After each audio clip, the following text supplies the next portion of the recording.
Good day. Welcome to your news at noon on Kaieteur Radio. I'm Kevin Smith. The local team that partnered with an American firm to conduct an audit of ExxonMobil's $7.3 billion expenses should have completed and handed over the final report to the government of Guyana by the end of March. But President Irfaan Ali said on Friday that he would reveal details regarding this review only, and I quote, at the appropriate time. President Ali was at the time responding to a question from Kaieteur during a public press conference at the Lenora Track and Field Center on the west coast of Demerara when he declined to say whether government has since been furnished with the final audit report. We recently reported that the vice president, when questioned about the outstanding audits for the oil company, requested that the questions be directed to the minister. However, when the minister was approached, he explained that Jagdeo had already addressed the issue. President Ali in November last year said that the review process was estimated to wrap up before the end of 2022, with the first report ready by December. In a recent statement from the Ministry of Natural Resources, it was explained that ExxonMobil was being given an opportunity to respond to the findings of the audit team. And Vice President Jagdeo has denied that government is in receipt of documents that provide a cheaper solar alternative for its planned gas-fired power plant to be built at Wales.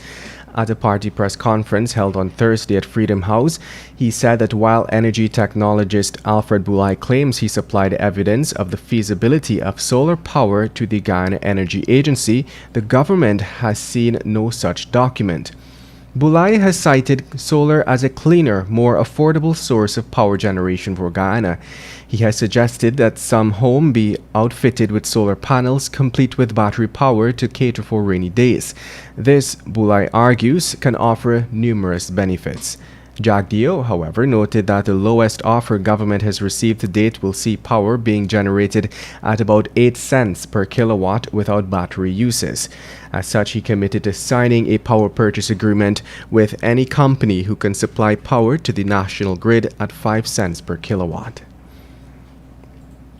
In an invited comment, Boulay said that it is evident the administration is determined to invest in a large-scale project so that they can get control, but at the same time he said there are certain disadvantages which will also affect the entire population. And President Ali on Friday sidestepped whether his government will approve ExxonMobil Guyana's fifth oil project in the absence of a ring-fencing provision, but said whatever decision is made will be made public and can be justified. President Ali was at the time responding to a question asked by Kaieteur during a press conference at the Lenora Track and Field Center. Ring fencing serves as a shield and prevents burdensome expenses from being lumped into one project, thereby shortening profits received.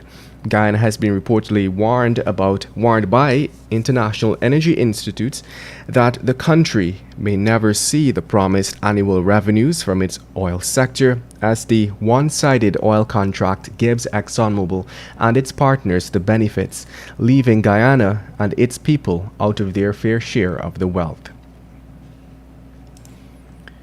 And moving on, 31-year-old Norlando Brown was on Friday sentenced to life imprisonment for the 2020 murder of Sean Manilal, a Queenstown, Essequibo Coast Region 2 newspaper vendor. Brown, of Bushlot, Essequibo Coast, was tried before Justice Sandil Kasoon at the Saudi High Court for the January 10, 2020 murder of Manilal during the course of a robbery. 48-year-old Manilal and other family members were about to enter their Parcel 61 Queenstown home when two men confronted them. The intruders were reportedly wearing helmets while brandishing a handgun and a cutlass. Meanwhile, one day after the Guyana Police Force issued a wanted bulletin for him, executive member of the Working People's Alliance, Mutupe Tukuma Ogunse, has turned himself into police investigators. Ogunse visited the Criminal Investigations Department headquarters on Friday in the presence of his lawyers, Nigel Hughes and Darren Wade. According to the bulletin, 71-year-old Ogunse was wanted for attempting to excite hostility or ill will on the ground of race, contrary to the Constitution. The incident reportedly took place on March 9th at Buxton Public Road during a WPA meeting in that community. And to wrap things up, the Ghana Police Force on Friday issued a wanted bulletin for Melissa Manila of Lot 196 Good Hope, East Coast, Demerara for causing death by dangerous driving. The police identified the victim as Simone Paul. The accident reportedly occurred on February 2nd at the number 29 Public Road, West Coast, Berbice. Anyone with information on the whereabouts of Manila is asked to contact the nearest police station. And that does it for your news at noon.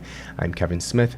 Thank you for listening, but just before we go, we need to turn the pages of today's Kaieteur News to page 7, dedicated to being blunt. Campaign with state resources.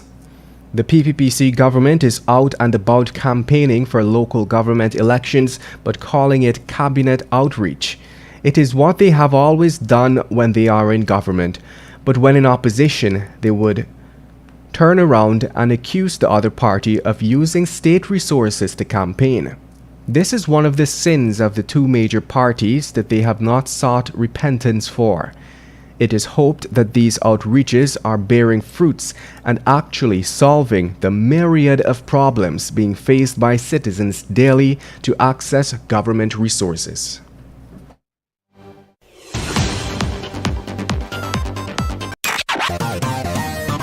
Kaieteur Radio, keeping you informed. Demerara and Essequibo 99.1 FM. Berbice 99.5 FM. Kaieteur Radio. Kaieteur Radio, keeping you informed. Demerara and Essequibo